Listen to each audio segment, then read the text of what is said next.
This is the Uptick Newswire Stock Day podcast, sponsored by InvestorsHangout.com. Subscribe to us on iTunes, Google Play, and YouTube to stay up to date on penny stock news and interviews, public information on OTC, pink sheets, and microcap stocks from around the world, with your host, Everett Jolly. On today's show, I'm bringing you back a returning guest. He was on my show back in June 2018. We're talking no other than U3O8 Corp. You can find him on the OTCQB under the ticker symbol UWEFF. And with us today, we're very lucky to have him as the president and CEO, Dr. Richard Spencer. Dr. Spencer, welcome back to the show. Thanks very much, Everett. Thanks for having me. You guys are a Canadian exploration company that is focused on the discovery and development of mineral deposits that contain uranium and battery commodities.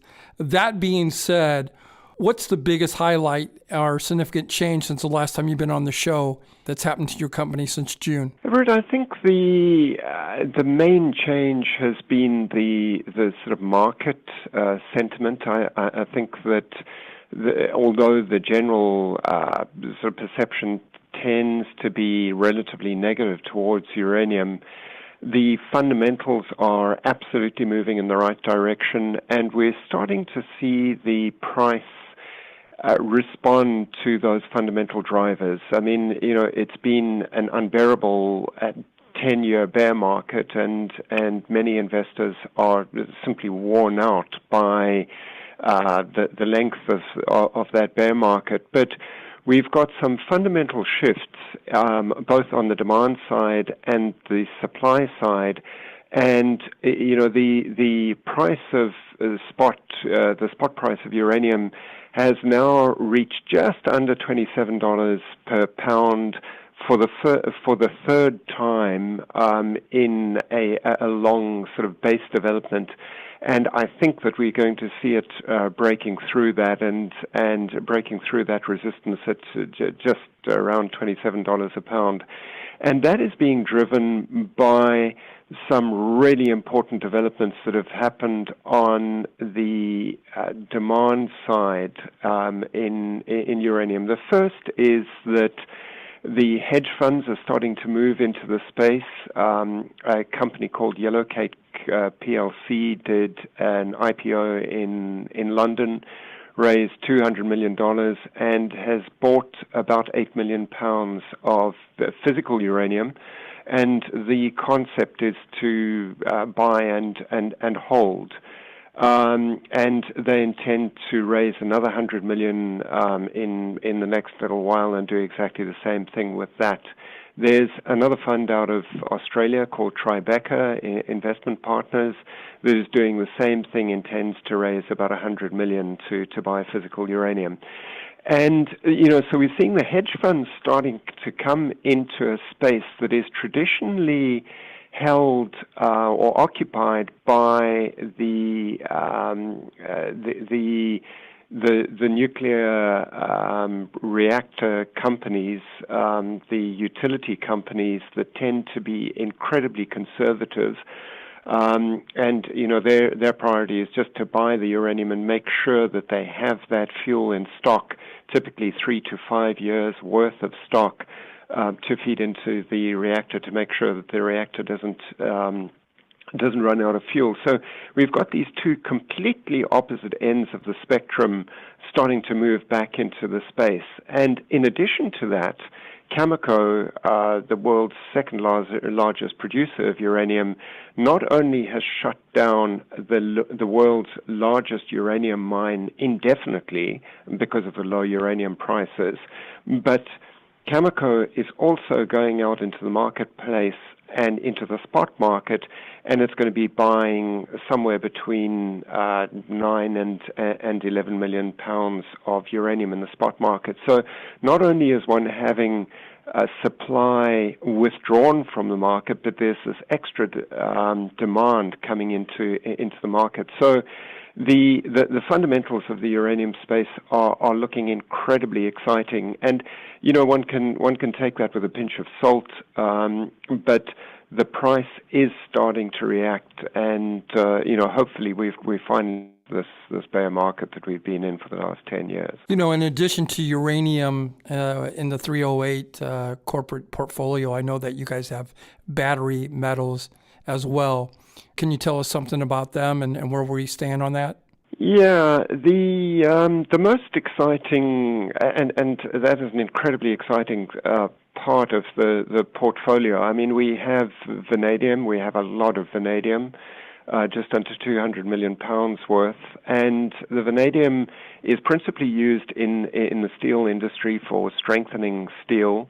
But it is increasingly being used in vanadium redox flow batteries. These are very, very large sort of industrial scale batteries. They have got a relatively high upfront cost, but they are guaranteed for 20 years, and at the end, so sort of 3 to 4 years, 3 to 4 times the life of a typical lithium-ion battery.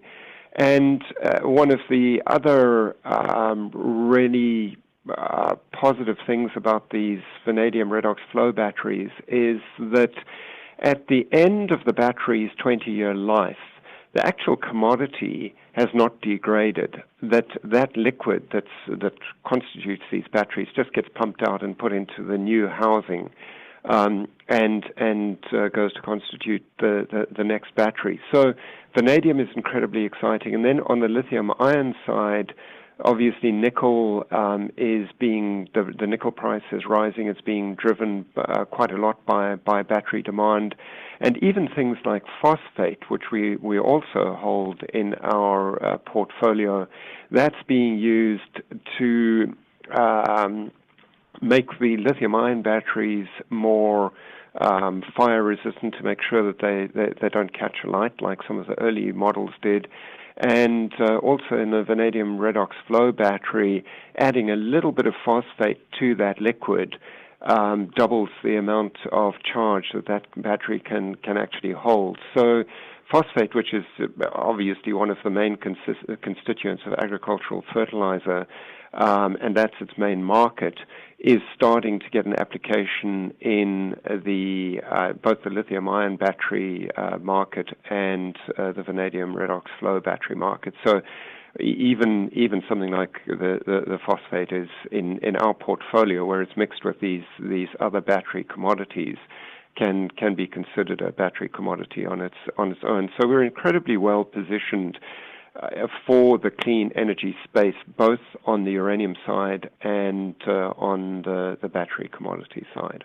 You've been listening to Dr. Richard Spencer, President CEO of U3O8 Corp. You can find him on the OTCQB under the ticker symbol UWEFF.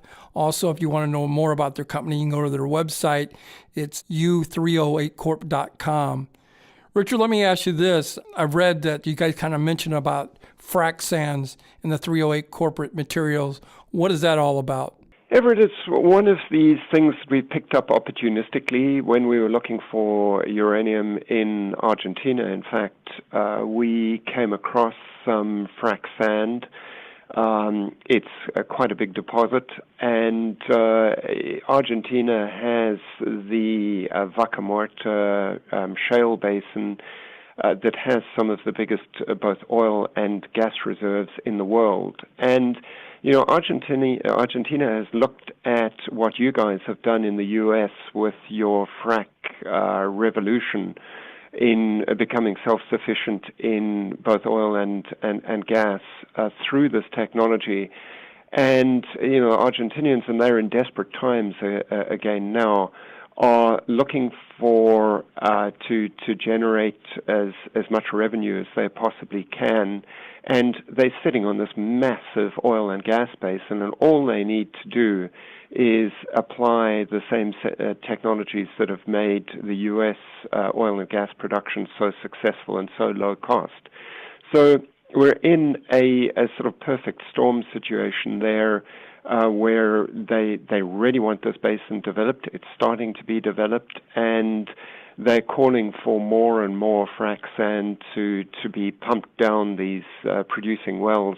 And we are very, very well situated to to feed sand into that demand scenario. And so we're busy getting some studies together at the moment to demonstrate the sort of continuity of and the quality of that sand. We know that the quality is good. We know that it's apt for that basin, and it's just one of these things that has opportunistically our geologists recognized it in the field, and gives our shareholders exposure to a completely different market sector. So it's very exciting for the company. We're running out of time, but before I let you go, what would you like my listeners to take away from this interview? Everett, it's a sector that, talking about the uranium sector, completely beaten down, and the smart money always moves into the sectors that have been beaten down at the time that things are starting to move and turn a little more positive. So we're seeing some of that money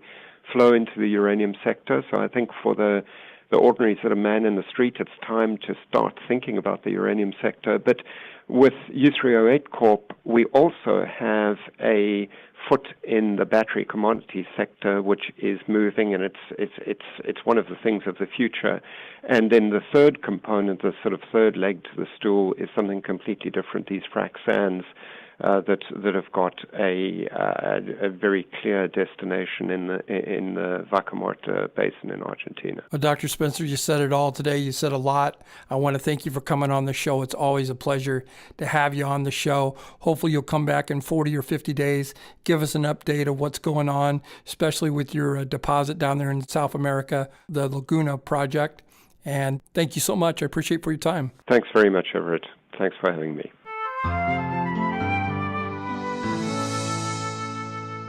This program is entirely sponsored and produced by Uptick Newswire, LLC, which is responsible for the content. The opinions and information provided on this program are those of the guests and those of the respective companies they represent, and do not necessarily reflect those of the staff or management of Uptick Newswire. Uptick Newswire encourages all listeners of this program to do their due diligence and research when determining investment strategies that will work for them, or to seek the assistance of an investment professional. The guests of this program may have paid for its distribution and are not directly affiliated with Uptick Newswire or this station.